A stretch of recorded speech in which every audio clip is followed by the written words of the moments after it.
You know what nobody tells North Americans before their first Europe trip? Europe is incredible, but it also comes with a lot of tiny differences.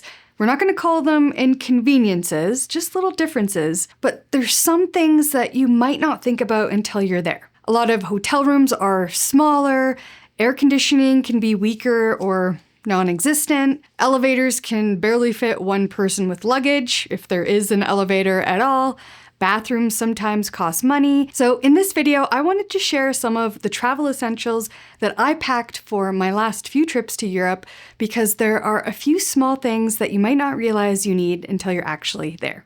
Also, most items on this list are under $20. First, let's talk about the tiny European hotel room experience. European hotels are often charming, historic, and beautiful. They're also occasionally the size of a walk-in closet. Many hotels across Europe do not provide washcloths. It's just how it is. You'll get bath towels, hand towels, but in most hotels, washcloths are just not a thing. So if you use them, I would pack some from home, or you can also get something like these little compressed mini towels that expand and activate with a little bit of water. I also find these useful if you're staying in Airbnbs, as most of the Airbnbs I've stayed in across Europe don't provide paper towel and only give you one or two small kitchen towels. So for extra little messes, these were really helpful, especially since they're so small. Next are these foldable hangers. Many European hotel rooms can be on the smaller side, especially if you're staying in the more historic parts of the city that you'll be visiting. And sometimes that can mean either not enough hangers or the type of hangers that can't leave the closet. So if you want to air things out or dry some clothes around your hotel room, especially if you're planning to do a little laundry, it's nice to have a few extra hangers. These ones are lightweight and you just fold them up.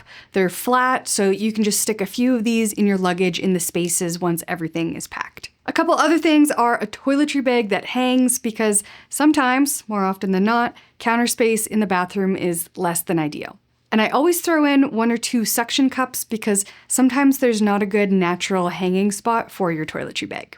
A portable fan is a good idea if you tend to run hot, because one thing that North Americans don't often realize or aren't prepared for is that air conditioning in Europe can be very different from what we're used to back home. Some hotels have weaker AC, and some older historic hotels might not even have air conditioning at all. And honestly, it's not even just hotels. Sometimes trains and restaurants, cafes, and many shops can feel pretty warm too, especially during the heat waves in the summer. Now let's talk about charging your devices and using electronics in Europe, because there are a couple of important differences to know before your trip. First, you're going to need a good quality travel adapter. I always recommend getting yourself a universal travel adapter because you might be traveling to a few European countries in the same trip that have different power outlets. For example, if you're going to be visiting England and maybe France in the same trip, you're going to need different adapters for each country, so getting a universal one covers them all. Now, you might also need a voltage converter. Those are two different things, but honestly, those are heavier, bulky, and more expensive. And depending on what you need for power, you can probably get away without needing a voltage converter. For instance, I've never needed to use a voltage converter on any trip to Europe, just the adapter. Because most electronics nowadays, they're already dual voltage, like your phone, laptops, tablets, smartwatches, and even a lot of the newer CPAP machines. Now, speaking of dual voltage, let's talk hair tools. Thinking about the last 20 hotels I've stayed at in Europe, I think they all had hair dryers available. But if you have a specific hair dryer that you like to use, or if you have a hair straightener or a curling iron, make sure they're already dual voltage. You can usually find that information on the fine print of your tool. Otherwise, if it's not dual voltage, you're going to fry it the first time you use it. And I also find that even with voltage converters, I have also heard horror stories of hair tools not converting properly and frying anyways. In recent videos, I've talked about the hairdryer brush and the mini flat iron that I like to use, so you can find those linked in the video description below. And while we're on the topic of protecting your electronics, a phone lanyard is really helpful when traveling. In fact, it's really helpful when you're traveling anywhere, not just in Europe. What you do is you wear it crossbody so that it's safe and no one can snatch your phone out of your hands when you're taking photos. But it's also helpful so that you don't accidentally set your phone down somewhere and forget it, or accidentally leave it in your purse that may be easily unopened when you don't notice. But I found it's also useful for taking photos so that you don't drop your phone, since you're likely going to be maybe up on a castle wall or looking out from a viewpoint or out on the water on a boat. I also recommend bringing a power bank for your phone as well. Even if you feel like your phone battery lasts a long time while you're at home doing everyday normal stuff, you might be surprised how quickly your battery drains when you're on vacation. And this is for a few reasons. The obvious one is that you're going to be taking way more photos. But if you're traveling in the summer, the heat of the day can make your phone really hot and start to overheat, and that's going to drain your battery. And another thing I never thought of before this last trip is that if you're on a group tour and maybe you have a group chat going, that can also drain your battery a lot faster if you're always checking messages and sharing pics with the group chat. Your phone basically becomes like your camera, your map, your train ticket, your translator, and your communication device all day long, so having backup power is essential. Now let's talk about the physical experience of traveling around Europe, because you're probably going to walk significantly more than you do at home.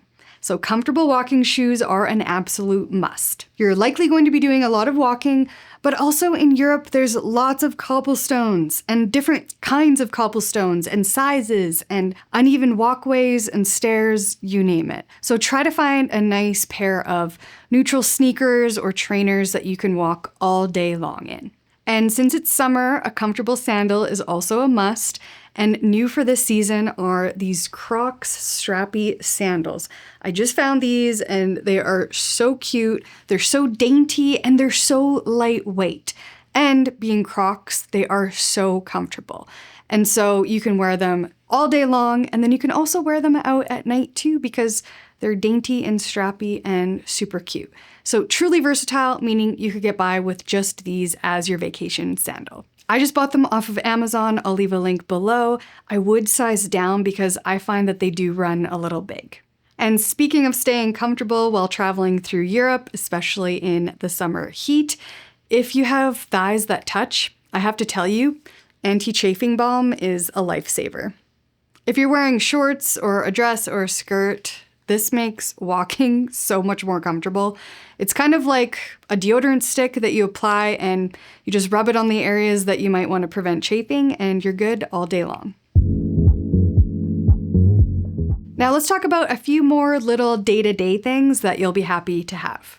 You're going to want to use either a clippa or a hero clip, and these are super useful when traveling to hold your bag off the ground. I have found that a lot of bathroom stalls have not had hooks on the inside, and Chris uses his hero clip to keep his camera bag off of the ground. You might find that a lot of the outdoor patio chairs and bistro sets, the chairs are on the smaller side and you don't want to drape your bag over the back of the chair behind you. So get a bag that you can either wrap the strap or unclip and then clip the strap around the table leg and then just hang your bag from the table. This is just for safety reasons. You don't ever want to make it available for anyone to quickly walk by and grab your bag if it's hanging off of your clippa. But as long as you wrap a strap around the leg or part of the chair, you'll be fine. A lightweight scarf or shawl is another item you'll be glad you packed. Lately, I prefer my cape scarf, which is even more versatile, but you'll be happy to have something like this for when the trains or the flights get cold or drafty. They're useful for windy evenings out on the patios or on ferries. Churches and cathedrals, sometimes they require you to cover your shoulders or even your head, and then it can also double as a pillow or a blanket in a pinch. I would also make sure you have a little coin purse or pouch and plan to keep a few coins available on you at all times. Many public bathrooms in Europe are paid bathrooms, and not all of them take cards, so you'll often need either €1 or 50-cent coins. And finally, yes, we have to talk about pickpockets. You're going to need to be aware of this when you're in busy areas like subways and metros and in crowded areas at popular tourist sites and in city centers.